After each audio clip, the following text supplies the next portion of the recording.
I remember when I first started watching the series, I was simply looking for something that would give me the same beautiful experience I had had after watching the series Suka Suka.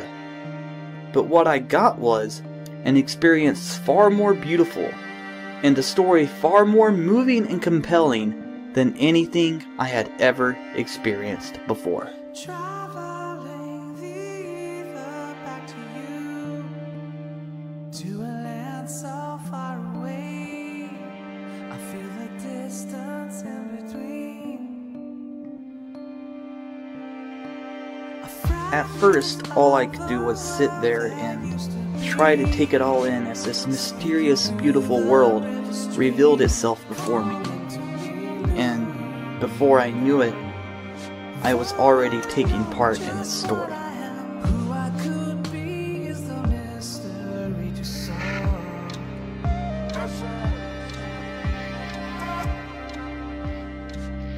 I shall find the underground river soul. Let it shine and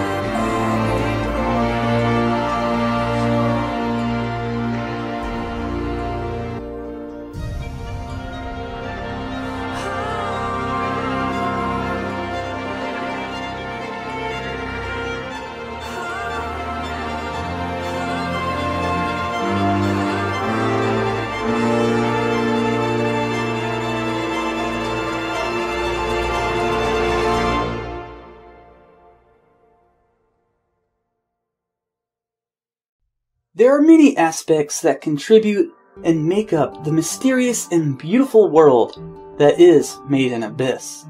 One of which is the very first thing you will experience going into the introductory episode, the incredibly detailed and beautiful environment influenced by the original creator, Tsukushi Akihito, which embraces, or should I say, swallows up the viewer.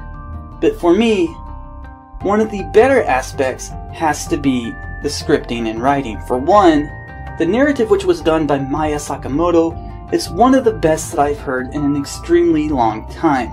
The lines that were provided not only did a magnificent job reinforcing the mystery and drama throughout the story, but the narrative wasn't overbearing either. Now when it comes to the interactions and conversations between our two main cave raiders, Rico and Reg, you could not have found or made a better partnership. The trust level and cooperation between these two is unwavering, as they find out that the journey that they're on would have been impossible for either of them if they didn't have each other.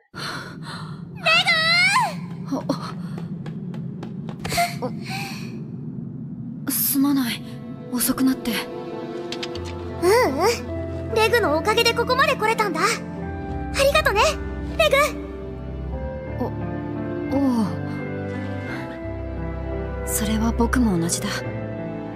リコがいたから、二人だから来れたんだ。This is why we yearn to see their journey continued and succeed, and cheer when they overcome obstacles.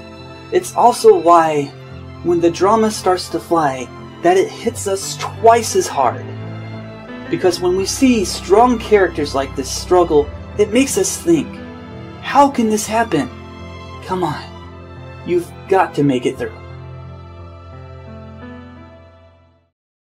There are also some pretty amazing supporting characters that get introduced, who play an incredible role in adding elements to the series. And this is where I have to give credit to the voicing cast, because the voice is what makes the character.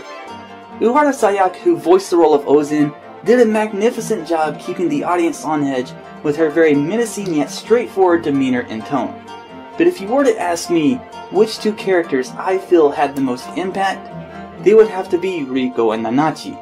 Tomita Miyu's cheerful and confident tone made Rico a very lovable character that we as the viewers would find ourselves wanting to empathize with and support, while Shiora Izawa's role as the sarcastic Nanachi not only surprised us with a very compassionate and selfless side to the character, but introduced us to one of the most dramatic and heartfelt backstories out of the series.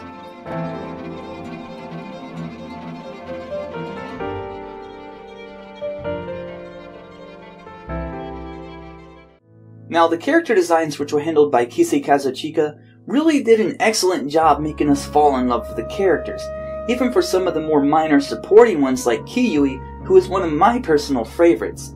And a huge part that contributes to this is how some of the orphanage children look younger than what they really are. For example, becoming a red whistle starts at the age of 12, but just by looking at the children, you would assume they're possibly 7 to 9 at the oldest.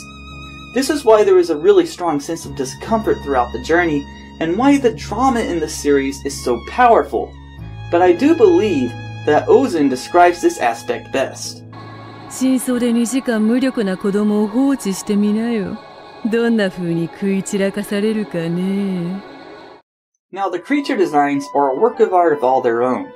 Each and every living thing from the Abyss was designed by Ko Yoshinari and added an incredible sense of discovery and unknown danger to the story, making for one hell of an adventure. Now, the animation, on the other hand, was handled by Studio Kinema Citrus and guided by the incredible direction of Kisei Kazuchika, who is known for his magnificent work in series like Escaflowne and Evangelion. But one of the most impactful elements in the series has to be the incredibly beautiful soundtrack composed by Kevin Penkin. His music really did a magnificent job bringing out the magic in each scene and the emotional investment that we the viewers have in the story. And as I've stated before, music is extremely crucial for creating a scene and bringing a story to life.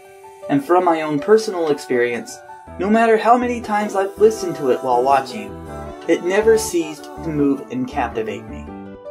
Made in Abyss is a truly captivating watch, filled with wonderful characters and a story that is so profoundly moving and beautiful that you have to experience it for yourself.